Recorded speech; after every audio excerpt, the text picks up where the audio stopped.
बहुत सारे हैं, लेकिन सबसे पहले आपको बता दें हमारे साथ कौन कौन जुड़ रहा है। विजय शर्मा बीजेपी के प्रवक्ता हमारे साथ जुड़ गए हैं। हमारे साथ वरुण पुरोहित जो कि कांग्रेस के नेता है हमारे साथ जुड़ गए हैं। इसके अलावा संजीव कौशिक जो कि पॉलिटिकल एनालिस्ट है हमारे साथ जुड़ गए हैं।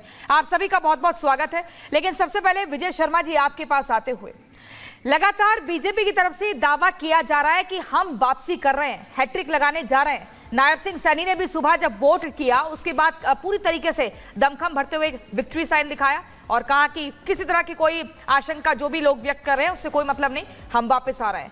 केंद्रीय मंत्री कृष्णपाल गुर्जर ने भी यही बात कही। लेकिन वही शैलजा ये कह रही हैं, कांग्रेस के नेता, कि इस बार हरियाणा की किस्मत बदलने वाली है। आप कह रहे हैं कि हैट्रिक कैसे? देखिए, हमने जमीन पर काम किया है। हाँ। और जमीन पे काम किया और जनता के साथ हमारा गठबंधन है। जनता की सेवा की है हमने, 24 घंटे जनता के बीच में रहते हैं। किस तरह से हमने किसानों के लिए, महिलाओं के लिए, युवाओं के लिए, जवानों के लिए काम किया है, वो उसके कारण जनता हमें तीसरी बार आशीर्वाद देने जा रही है। आप एक थोड़ी सी झलक देखिए। आज अखबार की एक कटिंग है, दैनिक जागरण का है, कि पंजाब जो हमारे पड़ोसी राज्य है और सर्वाधिक गेहूं और धान की फसल देखें तो सर्वाधिक जो उगाते हैं उनमें पंजाब और हरियाणा आता है। तो 12 गुना धान हमने पंजाब से खरीद लिया है अभी इसी फसल के दौरान। तो ये दर्शाता है कि हम कितने संवेदनशील हैं। इन्होंने किसानों को किस तरह से ठगा था, उनकी जमीनें छीनने का काम किया था। मात्र 2 रुपए में कोई जमीन देता है क्या? अगर प्राइवेट कंपनी खरीदती है 5 करोड़ में, ये 13 लाख रुपए में लेते थे। ये हुड्डा से जो एक हरियाणा डेवलपमेंट अथॉरिटी था उससे नोटिस दिलवाते थे। उसके बाद में क्या करते थे, अपने जितने भी साझेदार थे, जितने भी डेवलपर थे, उनसे जमीन खरीदवाते थे और वो नोटिस वापस कर देते थे। औने पौने दाम में खरीदते थे। किसानों के तो ये इन्होंने बिना खर्ची या बिना पर्ची का कभी इन्होंने नौकरी नहीं दी। इन्होंने नौकरी दी युवाओं को कितनी, 80,000 के आसपास, हमने दी 1.5 लाख के आसपास। तो आप बताइए, ये फसल नष्ट होने पे 10,000 देते थे, हम 15,000 दे रहे हैं। प्रति व्यक्ति आय पहले 1,33,000 थी, आज 2.5 लाख के करीब है। तो आज देखिए, सबसे ज्यादा बासमती चावल का निर्यात कौन करता है? हरियाणा करता है। आप जो कार बनती है पूरे देश की, वो 50% हरियाणा में बनती है जी।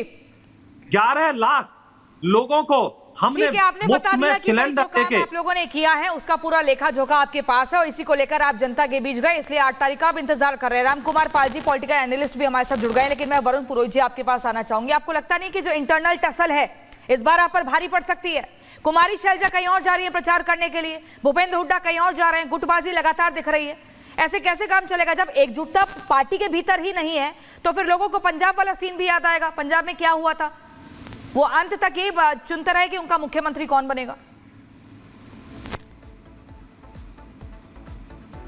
ये अब आज के 10 साल के जो राजनीतिक पीरियड हुआ है ना देश के अंदर, उसमें ऐसी बातें, प्रश्न उठने लग गए। आपने अगर कांग्रेस को या डेमोक्रेसी को पहले से देखा हो 75-77 साल से, तो ये गुटबाजी नहीं होती, ये लोकतांत्रिक प्रक्रिया है। हर आदमी मुख्यमंत्री बनना चाहता है। इसमें क्या बात है? लोकतंत्र में आएगा, पुलिस या फॉर्मेट तो है नहीं कांग्रेस पार्टी का कि एक मोदी जी ने कह दिया चाहे हारे जीते बस वो कहते हैं जो ही सही, चाहे वो देश को बेचे चाहे नहीं बेचे, आंकड़े ले लेकर के आप रट्टी रटाई बातें करने लग जाओ। अग्निवीर योजना ले आओ, बच्चियों को आपको FIR कराने के लिए सुप्रीम कोर्ट से जाना पड़े, फिर आप ताल ठोकते रहो कि हमने ऐसे किया, हमने कैसे, इन्होंने कुछ नहीं किया। अरे भाई, कांग्रेस ने नहीं किया होता तो आप क्या करते हैं वहां करके? कांग्रेस ने तैयारी करी। मैं ये नहीं कह रहा ये करते हैं हमने किया, मैं नहीं कह रहा कांग्रेस ने किया। देश की सारी जनता ने, मजदूरों ने, इंजीनियर, डॉक्टर, सारे हमारे पूर्वजों ने देश का निर्माण किया। जब आज इनको मजा आ रहा है चीज का कि हमने ऐसा कर दिया वैसा कर दिया। आपने बनाई थी क्या सैटेलाइट है, आपने बनाए थे एम्स, आपने बनाया मेडिकल कॉलेज, आपने इंजीनियरिंग कॉलेज बनाए, आपने सारे डैम्स बनाए। तो ये मैं जो है ना, ये मैं की गारंटी है, मोदी की गारंटी नहीं, मैं की गारंटी कि मैं बोलूंगा कि मैंने किया। बाकी देश में अटल जी हो चाहे कोई दूसरे प्रधानमंत्री, उन्होंने कुछ नहीं किया। जनता इनसे मानसिक आर्थिक रूप से त्रस्त हो चुकी है। मैंने आपको कई बार पहले भी कहा कि विपक्ष को आशा नहीं है कि मैं करते रहते हैं, हमने ये किया वो किया, लेकिन जो काम किया है वरुण पुरोहित जी वो तो बताया जाएगा ना। अगर बताएंगे नहीं तो पता कैसे चलेगा जनता को? लेकिन विजय शर्मा जी जरा बताइए, आरोप ये लग रहे हैं कि प्रियंका जी, मैंने ये नहीं कहा, बताया ना, बताना चाहिए। वरुण जी सुनिए, आप सुनिए जरा। आपके जमाने में कितने 7 मेडिकल कॉलेज थे, हमने 15 कर दिए। आपकी 700 सीटें थी मात्र मेडिकल उसमें बच्चों के लिए MBBS की, हमारे 2200 हो गई। तो ये मैं क्या हो गए? आप मुझे बताइए ना। सड़कें 3300 किलोमीटर हमने बना दी। नहीं, आप जाइए, जाल बचा दिए। आपके हुड्डा साहब की मिनिस्टर थे 10 साल, आप मुझे 50 साल पहले बताइए, क्या था उन्होंने देश के अंदर? केएमपी का निर्माण 70 कराया साल क्या पहले पूरा? क्या था? हमने कराया क्या था आपका, 70 साल और पहले? ईस्टर्न पेरिफेरल कोई भी हमने 5 मंत्री साल नहीं के अंदर हिंदुस्तान बना में। के देखिए दिया। 5 साल में हाँ, आपने जिस यूरिया तरीके का का काम किया पहले- होगा, जितना होमवर्क किया होगा, उसके नतीजे अब 8 तारीख को आ जाएंगे। इसमें हम यहाँ पर बैठकर लड़ें या हम बोलें कि भाई आपने ज्यादा किया, आपने कम किया, उसका कोई औचित्य नहीं है। लेकिन संजीव कौशिक जी, मैं आपके पास आऊंगी। आम आदमी पार्टी भी कांग्रेस के साथ तो इस बार नहीं है चुनावी मैदान में। क्या लगता है कि जो वोट्स कांग्रेस को मिलना चाहिए उस पर सेंध लग सकती है अलग से चुनाव लड़ने पर आप पार्टी के? देखिए प्रियंका, आम आदमी पार्टी की भूमिका यही है कि सरकार जिस बने थोड़ा सा इक्वालिटी ठीक करा दे, जिसकी भी सरकार वहां बने उसमें महत्वपूर्ण भूमिका के तौर पे वो रहेगी, ये कहने में कोई गुरेज नहीं है।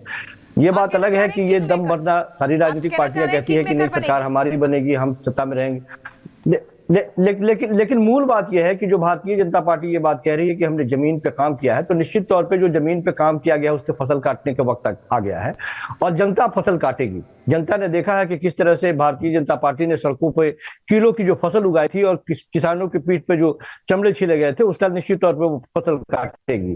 जनता ने यह भी देखा है कि जिस तरह से वहां के पहलवान बेटियों को जंतर मंतर पर जिस तरह से जलील किया गया उसका भी हिसाब जनता ही करेगी। और जनता ये भी हिसाब करेगी आने वाले दिनों में कि जवानों के नाम पर जिस तरह से आपने अग्निवीर बना करके उसको एक प्रयोगशाला बना दिया, जब आपसे सवाल पूछे जाते हैं कुछ नई चीज उसमें जोड़ देते हैं कि नहीं इसको दुरुस्त कर रहे हैं, इसको दुरुस्त कर रहे हैं। तो जिस तरह से एक प्रदेश से सबसे ज्यादा नौजवान जो है वो जवान के तौर पे जाते हैं और देश सेवा में जाते हैं, उसके पर को किस तरह से आपने कतरने का और स्वाभिमान को कतरने का काम किया है उसका भी जवाब जनता ही देगी। तो जनता इन सारी चीजों को, अब भारतीय जनता पार्टी के पास तो फहरिस्त इतनी लंबी होनी चाहिए कि वो लगातार उन फहरिस्त पे बात करे। वो स्टेट से अलग हट करके पूरे हिंदुस्तान की बात करने लगती है। भाई साहब, हरियाणा का चुनाव है और हरियाणा में भारतीय जनता पार्टी ने 10 सालों में जो विकास के काम किए हैं उसको गिनाने का वक्त है आपके पास यदि है तो उसमें बात कीजिए। आप बेरोजगारों के बारे में बात कीजिए, आप महंगाई के बारे में बात कीजिए, आप जनता जो वहां पे रोजगार की बात कर रहे थे, जिस तरह से आपने उद्योगों को पूरा नष्ट कर दिया उसके बारे में बात कीजिए आप। तो आपने जो दूरदर्शिता दिखाई है उसका खामियाजा हरियाणा की जनता भुगत रही है और निश्चित रूप से उसका जवाब वो आज देगी। आधे से ज्यादा अगर इस चुनावी दंगल की हम बात करें, अब इसमें कौन बाजी लगाएगा, कौन जीतेगा ये तो पता चलेगा। लेकिन वहीं 36 बिरादरी का जिक्र भी हमने हर एक राजनीतिक पार्टी द्वारा सुना है। उनका कहना है कांग्रेस कह रही 36 बिरादरी हमारे साथ है, बीजेपी कह रही 36 बिरादरी हमें सपोर्ट करेगी। लेकिन 36 बिरादरी ने मन क्या बनाया है, क्या रहा इस बार का मुद्दा जिस पर हरियाणा की जनता ने तय कर लिया है या कि वो हैट्रिक लगाएंगे या फिर बदलाव लाएंगे? देखिए, कांग्रेस का बड़ा है, ग्रामीण क्षेत्र में कांग्रेस बढ़ी है, ये बात तो सच है। लेकिन सरकार तो बीजेपी की आएगी क्योंकि जलेबी नहीं बनाएंगे वहां पे। आलू से सोना निकालते हैं, जलेबी बनाते हैं, तो वो तो नहीं बनेगी। जो गली गली में जलेबी और रेवड़ियों पे मिलती है वो अभी वहां पे प्रचार में कह रहे हैं कि मैंने पहली बार जलेबी खाई, 50 साल की उम्र में पहली बार जलेबी खा रहे हैं। तो ये जनता के छोटे छोटे गरीब बच्चों को मालूम है जलेबी कि कितना छोटा, इतने बड़े नेता प्रधानमंत्री के दावेदार राहुल गांधी और इस तरह की बातें कर रहे हैं, ये शोभा नहीं देता। और अब ये तू करने वाले, उन्होंने क्या किया? तू और मैं तो किया उन्होंने।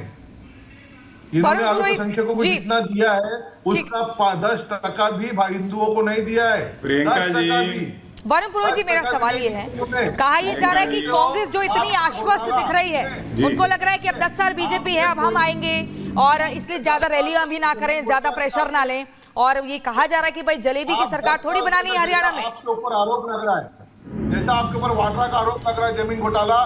देखिए प्रियंका जी, ये जलेबी और थाली कटोरे बजाना और नाले से गैस बनाना, ये बातें तो देखिए सब ये बीजेपी की जो समर्थक और बीजेपी के जो प्रमोटर से ये करते रहेंगे। लेकिन आपने शुरुआत में प्रश्न किया भाई मुख्यमंत्री के दावेदार, अगर खट्टर साहब फेल थे तो आप उनको हटाया, जब भी फेल थे जब नायब सिंह सैनी को लाए, और अगर सैनी को लाए हो तो खट्टर साहब सक्सेस थे तो क्यों हटाया? तो ये गुजरात में भी 3 मुख्यमंत्री बदल रहे थे। ये खुद ही स्थिरता नहीं है, मन में भय इनके। ये फॉर्मूला बीजेपी को सूट कर जाता है, कांग्रेस को सूट नहीं, कहीं सूट नहीं कर रहा।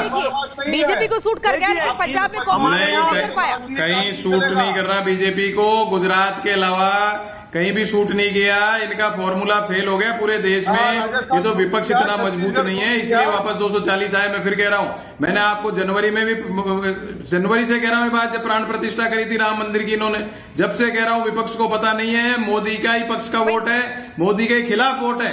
मोदी जी के खिलाफ जनता पूरे देश में हो चुकी है। और आप ये मान लेना लैंडस्लाइड विक्ट्री होगी। मैं कांग्रेस की बात नहीं कर रहा हूं, मोदी जी बुरी तरह मध्य प्रदेश, छत्तीसगढ़ और क्या राजस्थान पूछा में आपने? भी लगातार ये कहा जा रहा था कि कांग्रेस आएगी, सरकार बनेगी, सर्वेज ऐसा दिखा रहे थे, लेकिन हुआ उसके विपरीत।